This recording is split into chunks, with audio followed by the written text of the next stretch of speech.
wabarakatuh. Puji syukur kehadirat Allah SWT karena telah memberikan banyak sekali kenikmatan kepada kita semua, sehingga kita bisa bertemu dan berkumpul di dalam majelis taklim pada siang hari ini. Shalawat serta salam semoga tetap tercurahkan atas junjungan kita Nabi Muhammad SAW. Sebelum kita memulai pembelajaran pada siang hari ini, silahkan salah satu dipimpin untuk berdoa. Terima kasih. Akan mengabsen dari kehadiran para anak-anakku sekalian. Yang pertama, Iqbal hadir, Jumhur hadir, Ridho, Aris, Fajar, Husni, Mila, Imroatul. Oh, alhamdulillahirobbilalamin, hadir semua ya. Sebelum kita memasuki pembelajaran pada siang hari ini, kemarin kita sudah belajar tentang beriman kepada kitab Allah SWT.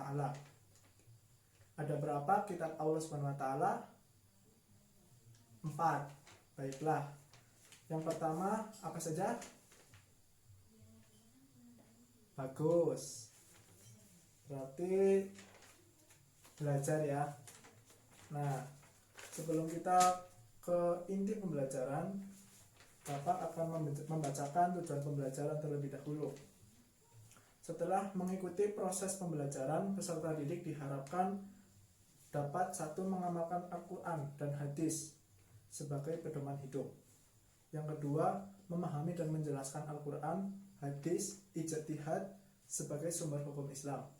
Yang ketiga, mengamalkan isi di dalam suatu hukum Islam dalam kehidupan sehari-hari. Untuk mempercepat waktunya, silahkan dibuka buku paketnya halaman 3 tentang sumber hukum Islam. Baiklah, Pak Guru akan menjelaskan tentang sumber hukum Islam. Sumber hukum Islam itu ada 3. Yang pertama, sumber hukum Islam itu adalah Al-Quran. Al-Quran adalah sumber hukum Islam yang pertama dan yang paling utama. Bagi umat Islam, Al-Quran merupakan pedoman hidup, mulai dari dia dilahirkan sampai nanti dia di akhirat seperti itu.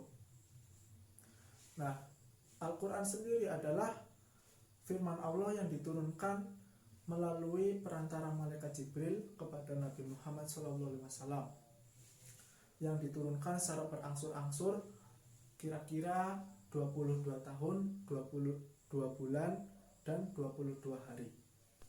Sumber hukum Islam yang kedua adalah Al-Hadis. Hadis adalah segala perkataan, perbuatan, dan sikap Nabi atau takrir. Kenapa sih ada sumber hukum Islam yang kedua, yaitu Al-Hadis, padahal ada Al-Quran sebagai sumber hukum Islam yang pertama dan yang paling utama? Peranan Al-Hadis bagi Al-Quran adalah menegaskan lebih lanjut ketentuan-ketentuan yang ada di dalam Al-Quran. Contohnya Sholat di dalam Al-Quran hanya sebatas syariat, namun di dalam Al-Hadis dijelaskan ketentuan-ketentuannya. Harus seperti ini, dan seperti ini. Yang kedua, penjelasan isi dari Al-Quran. Hadis juga menjelaskan tentang isinya Al-Quran. Yang ketiga, menjelaskan lebih detail yang masih samar-samar di dalam Al-Quran. Sumber hukum yang ketiga adalah ijtihad. Ijtihad adalah kegiatan para ulama dalam mencurahkan pikirannya dalam mencari dan menemukan hukum syara dari dalil-dalil yang terperinci, penuh dengan kehati-hatian dari berbagai metode dan menunjuk pada Quran dan hadis. Contoh dari ijtihad adalah penentuan awal Ramadan dan penentuan 1 Syawal atau Idul Fitri. Demikian yang dapat Bapak sampaikan. Apakah dari anak-anakku ada yang akan ditanyakan terkait dengan materi sumber hukum Islam? Tidak? Terima kasih. Silakan masing-masing kelompok dan perwakilan mengambil gulungan ini satu-satu. Jadi Di gulungan itu kan ada sumber hukum Islam. Nah, kalian